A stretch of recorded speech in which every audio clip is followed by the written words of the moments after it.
Assalamualaikum warahmatullahi wabarakatuh.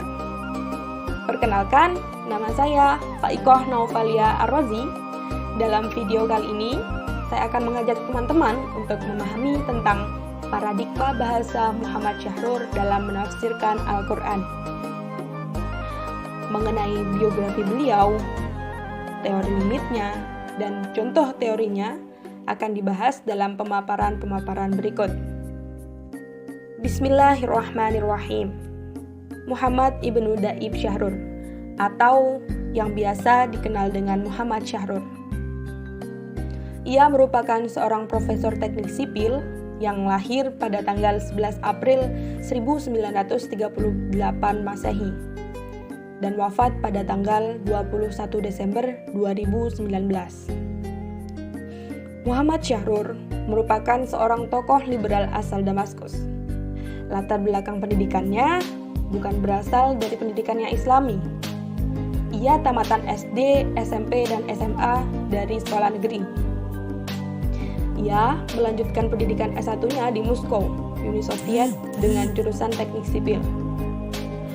Setelah menyelesaikan S1-nya pada tahun 1964, ia kembali ke tanah kelahirannya dan bekerja sebagai dosen di Universitas Damaskus.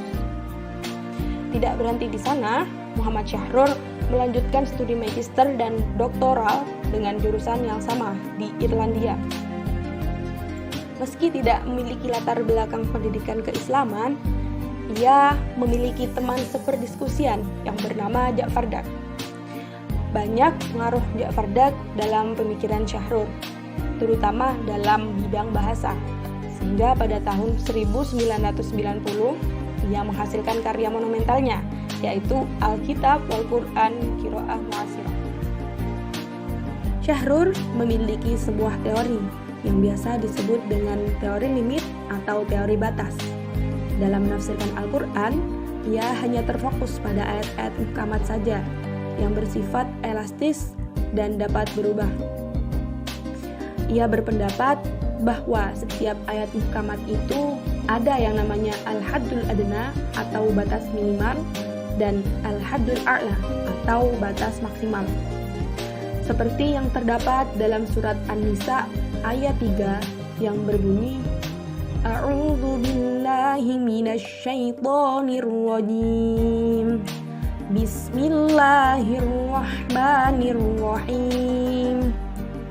Wa in khiftum alla tuqsitu fil yatama fankihu ma taba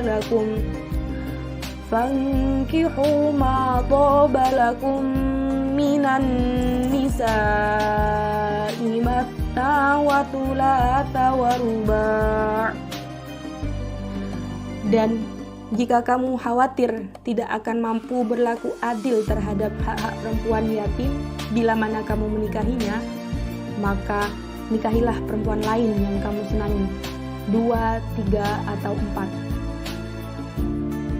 Adapun al-haddul adna dari ayat tersebut menurut Syahrur adalah batas minimal menikah, yakni dengan satu wanita. Sedangkan al-haddul a'lanya adalah maksimal menikah dengan 4 wanita janda yang memiliki anak yatim.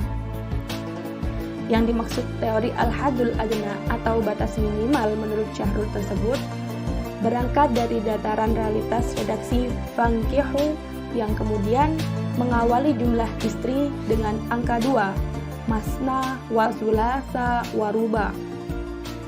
Dari realitas redaksi tersebut, seorang lelaki tidak dapat dikatakan menikahi dirinya sendiri atau menikahi setengah orang wanita. Maka batas minimal istri adalah 1 orang wanita.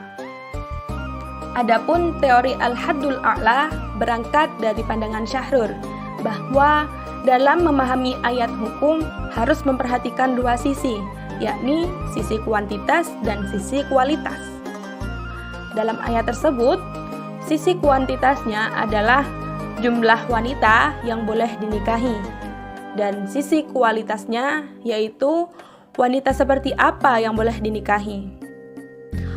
Masih menurut Syahrur, Jika kita hanya memahami ayat tersebut dari sisi kuantitasnya saja, dengan mengabaikan sisi kualitasnya, maka bagaimana kita bisa menjelaskan hubungan redaksi ayat yang berbentuk jawab, yaitu fankihu ma toba lakum minan nisa, atas syarat yang disebut pada redaksi sebelumnya, yaitu wa in khiftum alla tuqsitu fil yatama.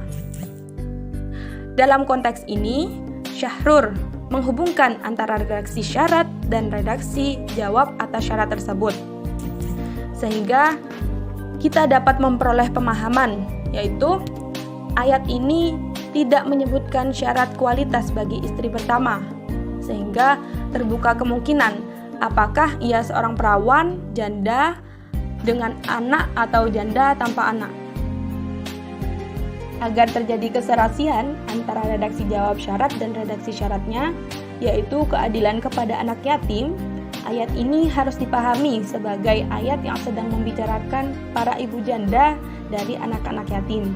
Sehingga dapat disimpulkan bahwa ayat ini memberi kelonggaran dari segi jumlah hingga 4 istri, tetapi menetapkan persyaratan bagi istri kedua, ketiga, dan keempat, yaitu harus seorang wanita yang berstatus janda dan memiliki anak.